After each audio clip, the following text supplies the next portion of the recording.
The limestone pillar stands nearly 6 meters tall, carved with the image of a fox. It weighs approximately 16 tons. To move it from the quarry to this hilltop required ropes, wooden rollers, and at least 200 people pulling in synchronized rhythm for days. The fox stares out with angular eyes that catch the Anatolian sunrise. Here's what makes your chest tighten when you stand in front of it. The people who carved this fox, who organized the labor to move it, who designed the circular enclosure where it still stands today, did not plant wheat. They did not live in permanent villages.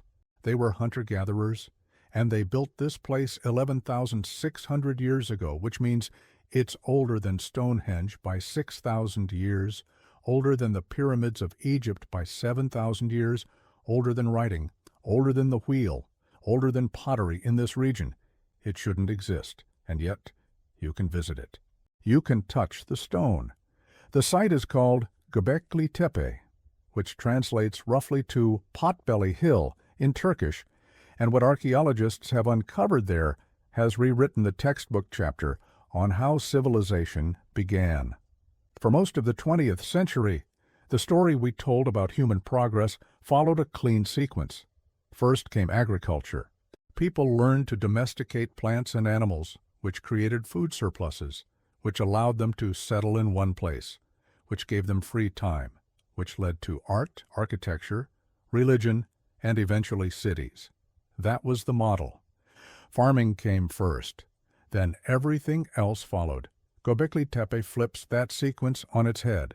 Here we have monumental architecture, sophisticated artistic traditions, and evidence of large-scale social organization appearing thousands of years before anyone in this region was growing crops. The hill in southeastern Turkey, near the modern city of Şanlıurfa, sat quietly for millennia, while empires rose and fell around it. Locals knew the place as a burial mound. Shepherds grazed their flocks on its slopes. But in 1963, a team of archaeologists from the University of Chicago noticed something odd during a survey. The hill was covered in broken flint tools. They noted it in their records and moved on. It wasn't until 1994 that a German archaeologist named Klaus Schmidt arrived, dug a small test trench, and realized what was underneath. He would spend the next 2 decades of his life excavating the site until his death in 2014. What he found there has sparked one of the most intense archaeological debates of the past 30 years. The basic facts are not in dispute. Göbekli Tepe consists of multiple circular and oval-shaped enclosures built from massive T-shaped limestone pillars arranged in rings. The largest pillars standing in the center of each enclosure can weigh up to 20 tons. Smaller pillars form the outer ring. The pillars are decorated with low-relief carvings of animals: foxes, boars, lions, snakes, vultures, scorpions, spiders, gazelles, and wild asses. Some pillars feature abstract symbols that might be pictograms or might be something else entirely. Radiocarbon dating of organic material found in the fill dirt between the stones places the earliest construction phases around 9600 BCE, during a period archaeologists call the pre-pottery Neolithic A. This is before agriculture took hold in the Fertile Crescent. The people who built Göbekli Tepe were mobile hunter-gatherers, or at most semi-sedentary groups, who moved seasonally between resource-rich areas. They hunted gazelle and wild cattle. They gathered wild grains and legumes. And somehow they organized the labor, the planning, and the sustained effort required to quarry, carve, transport, and erect pillars that would make a modern construction crew pause and think carefully about logistics. The question that has consumed researchers since the site's discovery is simple to ask and maddeningly difficult to answer. Why did they build it? What purpose did these stone circles serve? And what does their existence tell us about the cognitive and social capabilities of people living at the dawn of the Holocene epoch? Let's start with what we can observe directly. Walk into one of the excavated enclosures at Göbekli Tepe and you notice the craftsmanship immediately. The T-shaped pillars are not crude monoliths. They are carefully shaped, with flat surfaces and sharp angles. The horizontal bar at the top of the T is narrower than the vertical shaft, giving the impression of shoulders and a head. Some researchers argue that the pillars represent stylized human figures, possibly ancestors or mythological beings. Others are more cautious, noting that the pillars lack faces, hands, or other clearly anthropomorphic features. The animals carved into the stone are naturalistic. You can identify the species. The sculptor understood anatomy. A snake curves along the side of one pillar in a way that captures the muscular tension of a live serpent. A fox's ears are angled back, alert. These are not abstract symbols. They are representations of real creatures that inhabited the surrounding landscape. Inside the enclosures, archaeologists have found relatively little. There are no hearths, no living floors thick with domestic debris, no grinding stones for processing grain, no storage pits. The floors are made of terrazzo, a kind of polished lime plaster that would have been gleaming white when freshly laid. This is not the floor of a house. It's the floor of a place you keep clean. You maintain it. The lack of domestic refuse suggests that people were not living here day to day. They came for specific purposes and then left. What those purposes were remains a matter of interpretation, but the most common hypothesis is that Gobekli Tepe was a ritual center, a place where dispersed hunter-gatherer groups gathered periodically for ceremonies, feasts, and social bonding. The evidence for feasting comes from animal bones. Tens of thousands of gazelle bones have been recovered from the site, far more than a small resident population would accumulate. The bones show butchery marks consistent with large-scale meat processing. If you imagine hundreds of people converging on this hilltop during certain times of the year, slaughtering animals, roasting meat, engaging in rituals that involved music, dance, storytelling, and perhaps altered states of consciousness induced by substances or sensory deprivation, you start to get a picture of what might have happened here. But let's pause and acknowledge what we don't know. We don't know what language these people spoke. We don't know their names. We don't know their mythology beyond the fragments we can infer from the iconography. We don't know if the site was controlled by a priestly class, a council of elders, charismatic individuals, or some form of collective decision-making. We don't know if participation was voluntary or coerced. We don't know if the carvings tell a coherent narrative or if they are a collection of independent symbols with localized meanings. And we don't know why, after several centuries of use, the people who built Gobekli Tepe deliberately buried it. They didn't abandon the site and let it decay. They filled the enclosures with thousands of tons of dirt and rubble, carefully, methodically, preserving the pillars beneath the soil. This act of intentional burial is one of the most tantalizing mysteries of the site. Was it a ritual closing, a way to mark the end of an era, a response to some social or environmental crisis? We can speculate, but we cannot prove motive. The discovery of Gobekli Tepe has forced archaeologists to reconsider long-held assumptions about the relationship between complexity and agriculture. For decades, the narrative was that you needed farming before you could build monuments, because farming created the surplus calories and the stable population required for large-scale construction projects. Gobekli Tepe demonstrates that this is not necessarily true. Hunter-gatherers with sufficient resources and sufficient social cohesion can undertake monumental architecture. The question then becomes, what were those resources, and how was that cohesion achieved? The region around Gobekli Tepe 11,000 years ago was not the semi-arid landscape you see today. It was much wetter, much greener. Oak and pistachio forests covered the hills. Wild grains grew in dense stands in the valleys. Game was abundant. This was one of the richest environments in the ancient Near East, a place where a mobile lifestyle could still provide reliable food without the backbreaking labor of farming. In such an environment, people had time. They had the cognitive bandwidth to think about things beyond immediate survival. They could invest energy in projects that had no direct economic return, but enormous social and symbolic value. Some researchers have proposed that the construction of Göbekli Tepe was itself a catalyst for the development of agriculture. The argument goes like this. Organizing the labor to build the site required feeding large numbers of people over extended periods. This created pressure to produce more food, which led to experimentation with plant cultivation. Over generations, these experiments became domestication. The data supporting this hypothesis is mixed. Genetic studies of early domesticated wheat suggest that the process began in the same general region as Gobekli Tepe, but slightly later in time, around 8500 BCE. There are also other pre-pottery Neolithic sites in the area where early forms of cultivation seem to have been practiced. The causal relationship remains unclear.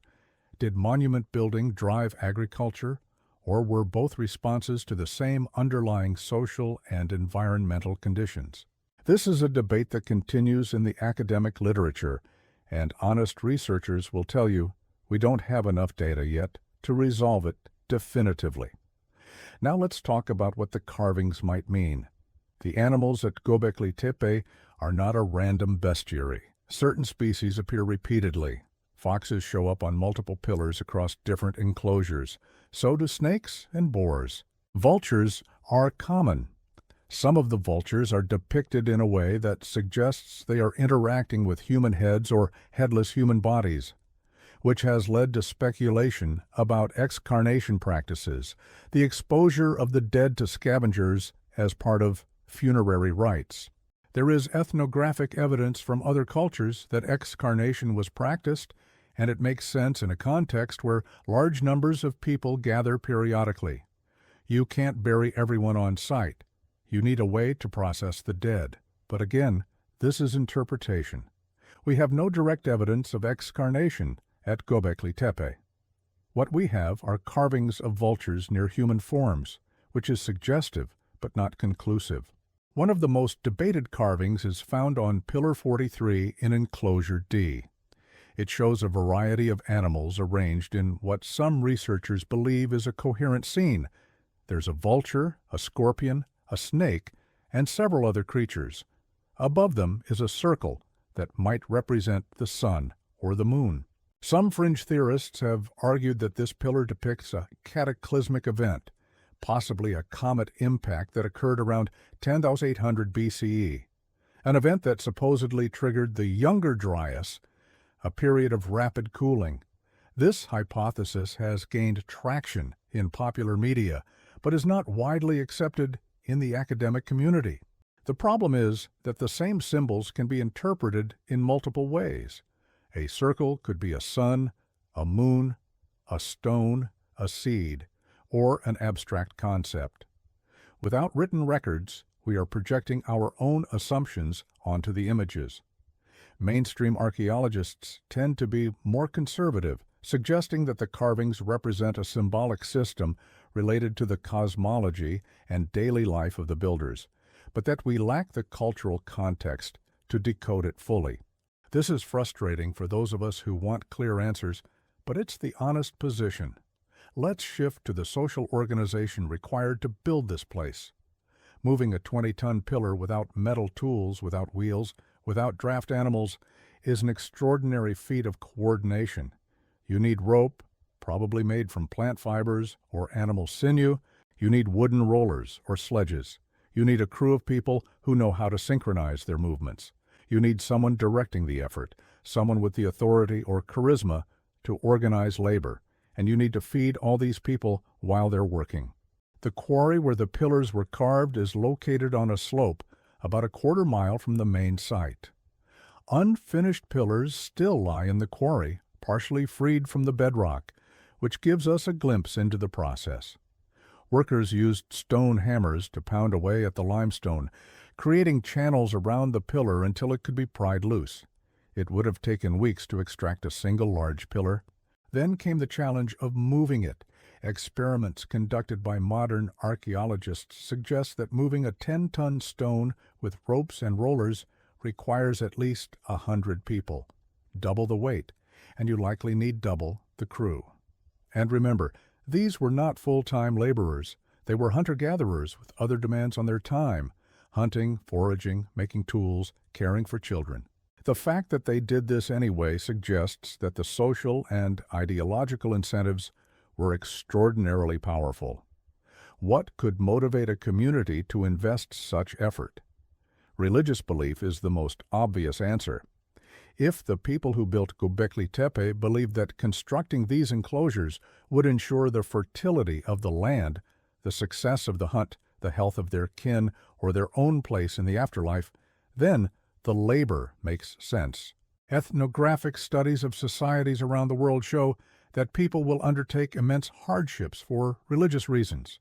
They will fast, endure pain, give away their possessions, and labor for years on projects that have no material payoff if they believe it serves a higher purpose. The stone circles at Göbekli Tepe could be physical manifestations of that belief, places where the sacred was made tangible. But there's another possibility, and it's less comforting. The construction of Göbekli Tepe might also reflect the emergence of social hierarchy. If certain individuals or lineages controlled access to the ritual knowledge required to build and use the site, they could have leveraged that control to gain power over others. This doesn't mean a king or a dictator.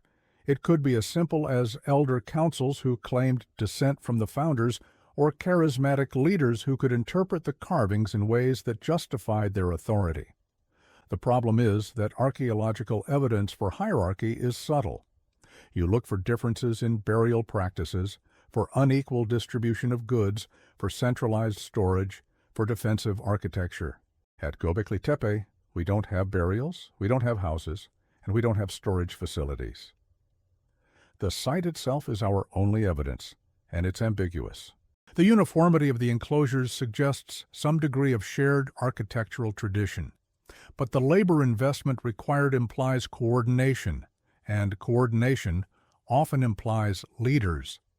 So we're left with a both-and situation. Göbekli Tepe could be a communal project driven by shared belief, and it could simultaneously be a mechanism through which emerging elites consolidated power. These are not mutually exclusive. Around 8000 BCE, something changed. The later enclosures at Göbekli Tepe are smaller, less carefully constructed. The pillars are shorter, the carvings less detailed.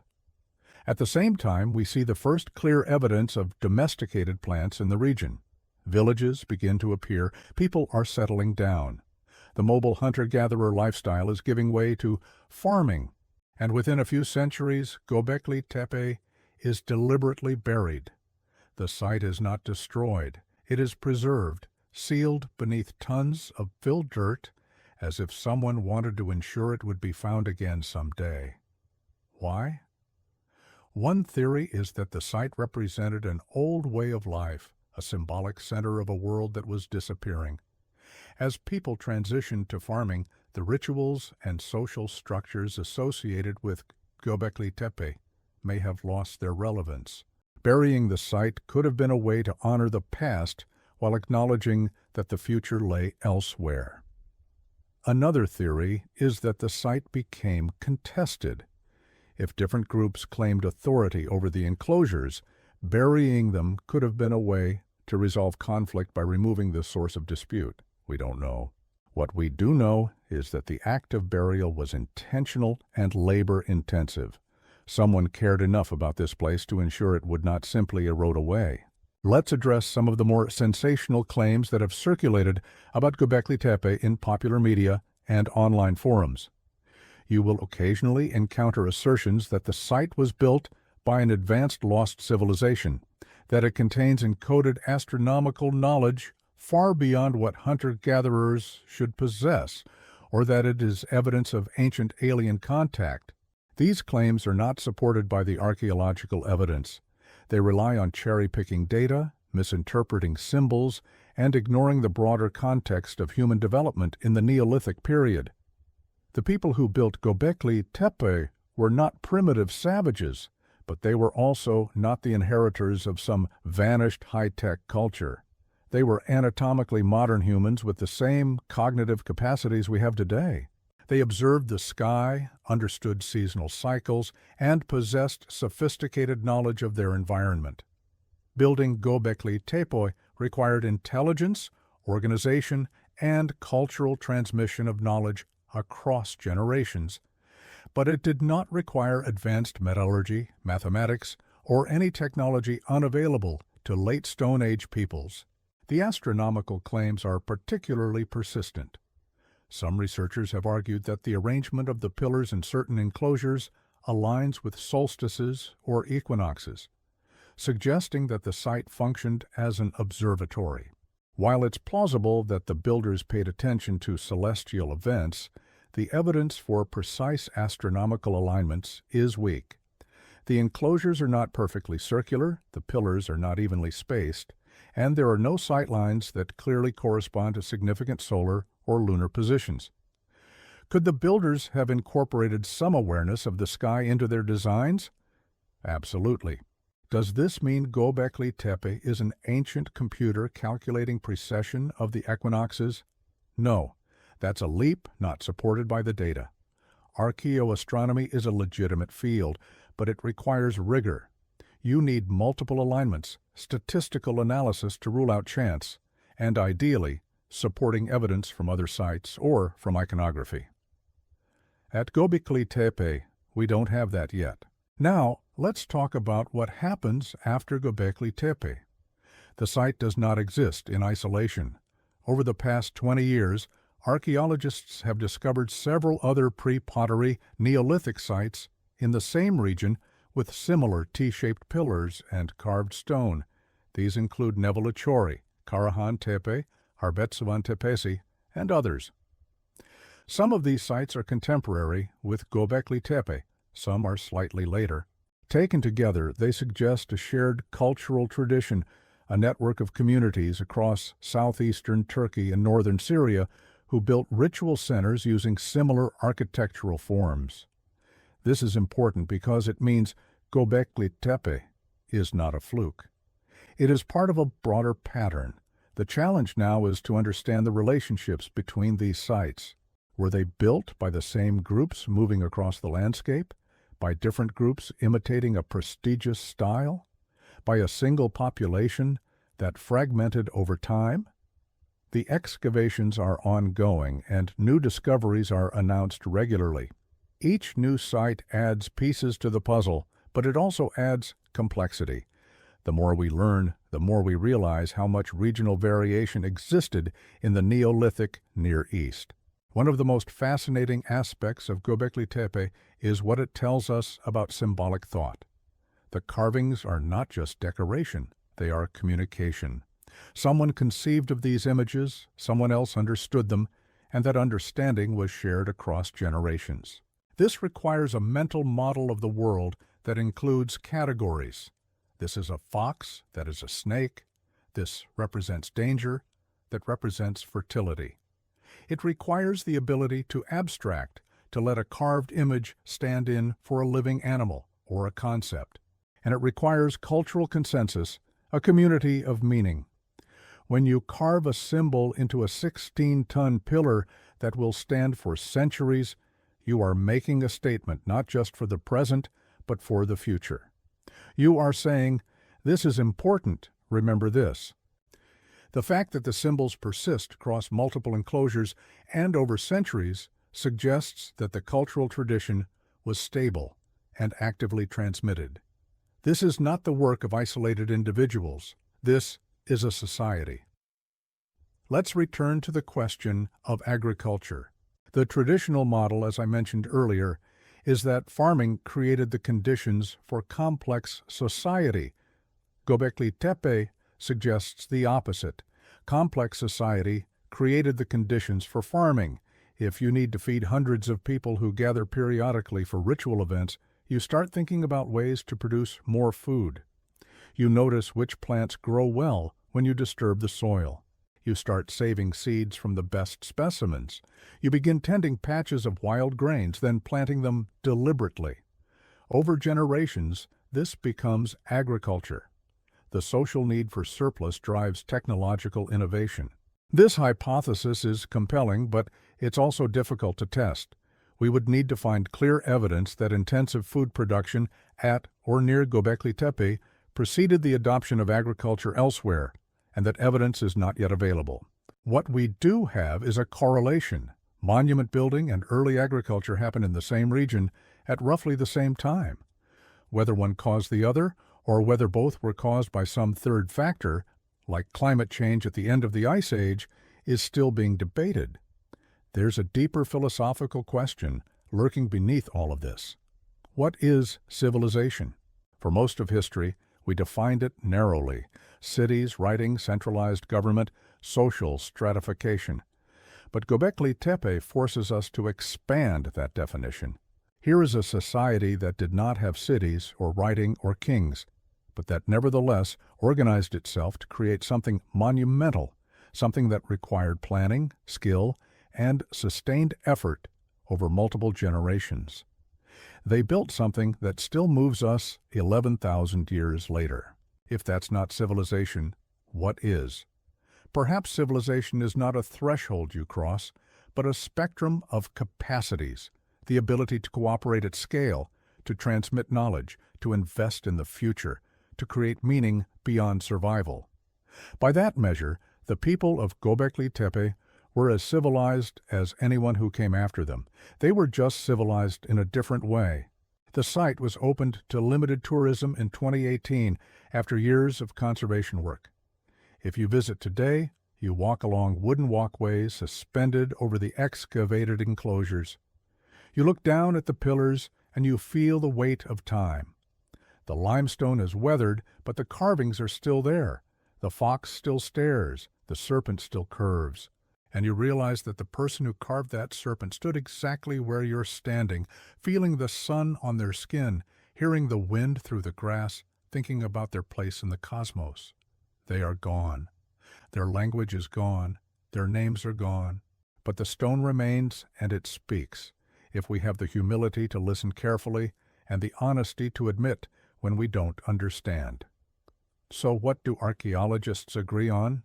They agree that Göbekli Tepe is approximately 11,600 years old. They agree it was built by hunter-gatherers. They agree it involved monumental labor and sophisticated artistic traditions. They agree it was deliberately buried around 8000 BCE. They agree it has rewritten our understanding of the Neolithic revolution. What is still unknown? Why it was built, what the symbols mean, how the labor was organized, whether it catalyzed agriculture or merely coincided with it, what social structures governed its use, why it was buried, whether the builders understood themselves as part of a single culture or as independent groups sharing a tradition. These are not small questions. They go to the heart of what it means to be human, our capacity for belief, for cooperation, for creating meaning in a universe that offers none. The story of Göbekli Tepe is not finished. New enclosures are being excavated. New technologies like ground-penetrating radar and DNA analysis are revealing details that were invisible a generation ago. Within our lifetimes, we may have answers to some of these questions, or we may discover that the questions themselves were wrong, that we were imposing modern categories onto a past that operated by different logic. Either way, the site stands as a challenge. It challenges our assumptions about progress. It challenges our definitions of civilization. And it challenges our arrogance, the belief that we are the culmination of history rather than just another point along a trajectory that began long before us and will continue long after we're gone. If you take one thing away from this, let it be this: the people who built Göbekli Tepe were not aliens, not lost civilizations, not magicians. They were humans like us, with the same fears and hopes, the same need to make sense of existence. They looked at a hill and saw possibility. They looked at stone and saw ancestors. They looked at each other and found the strength to move mountains, one pillar at a time. And when their work was done, they covered it with earth and walked away, leaving behind a message written in stone and silence. We were here. We mattered. Remember,